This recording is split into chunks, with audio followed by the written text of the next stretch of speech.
geeska Afrika cimilada sii kulaanaysa waxa la saadaaliyay inay sababi karto abaaro xooggan iyo fatahaado taasoo keenaysa cunto yari iyo macaluul. Sanadkii 2022 Soomaaliland iyo dalalka geeska Afrika waxay wajaheen abaartii ugu xumayd muddo 40 sano laga joogo kadib markii xilli roobaadka xilligaasi uu dib u dhacay iyadoo 5 sano oo xidhiidh ah aan wax roob la helin. Dhacdada masiibada ahayd waxay barakicisay dad ka badan 800 oo kun oo qof. Biilaantaasna waxay keentay iyo roob la'aantaasi in dadku degaamadooda meelo fogfog uga arooraan oo ay biyo doontaan. biyaha markii hore si adag baan ku jirnay adag halkan waxaan uga aroor jirnay 13 kilomitir ilaa 14 kilomitir dhanka halka ka aroora saaka wuxuu ima jiray caawa habeenimo marka hore way aroor jireen xoolo aroorkay ku kala hadhi jireenba oo ay ku soo dhiman jireen barkood dhexda laga ima jiray iyagoo saa ku dhintay.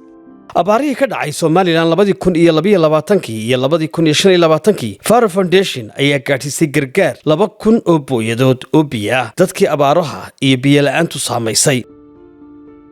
si aan uga jawaabno biyo la'aanta ballaaran ee ka taagan Soomaaliland waxaanu diyaarinay aqoon-yahaniin khaas ah sidii loogu heli lahaa xal waara biyo la'aanta Soomaaliland.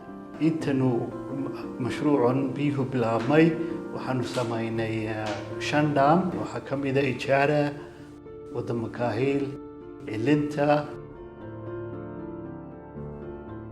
daamamkanu samaynay waxa ugu horeeyay Ilinta waxa ka faa'iideystay 247 household kiba average ku haystaa 7 qof xooluhuna waxa weeyaan 11,855 dhaamka wada Makaahil waa kayd biyood macno ballaaran ku fadhiya. dhaamku wuxuu leeyahay darar biyaha laga dhaansado xoolahana laga waraabiyo.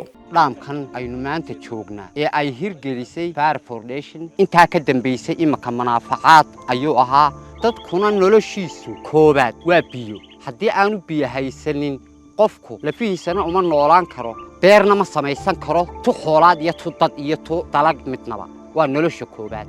hay'adda Faro Foundation hawlaha culayska lahaa kaligeed kuma filayn waxa xoogeeda ku biirisay shirkadda Faro Fanjar si ay u sameeyaan biyo xidheeno qabta biyaha si xilliyada abaaraha looga faa'iideysto.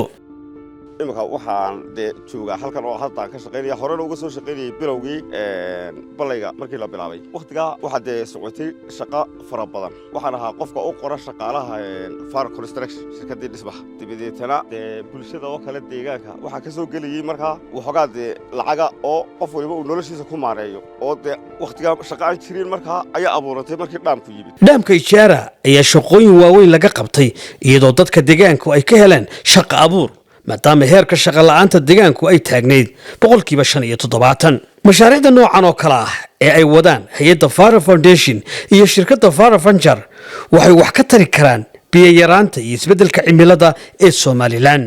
waxa ugu fiican lagaga bixi karaa climate change iyo abaaraha in la qabto biyaha oogada oo loo sameeyo weelkii la isticmaali lahaa sida dhaamamka oo kale hafir dhaamiska la yiraahdo.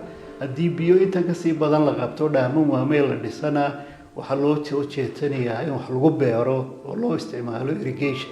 waxaanu waddanka ka hirgelinay dhaamam casriya oo tayo leh oo waxaanu rumaysanahay mustaqbalka Soomaaliland ee biyo la'aanta in xal waara laga gaari doono.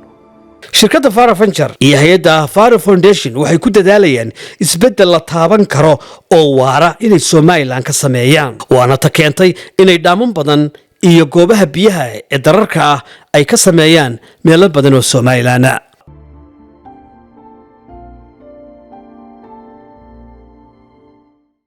farxadda iyo wadajirka qoyskaagu waa adeegsiga xawaaraha sare leh ee internetka Telesom Fiber. ku xooji ganacsigaaga internet xawaare sare leh oo aan kala go'ayn. shirkadda Telesom waxay casriyeyn kuugu samaysay internetka fiberka guryaha iyo ganacsigaba. si aad u soo gashato fiberka Telesom booqo xarunta kuugu dhow amba ka dalba website-ka telesom.com. sidoo kale waxaad garaaci kartaa lambarka xidig 121 Telesom Fiber waa internetka ugu xawaaraha sareeya dalka.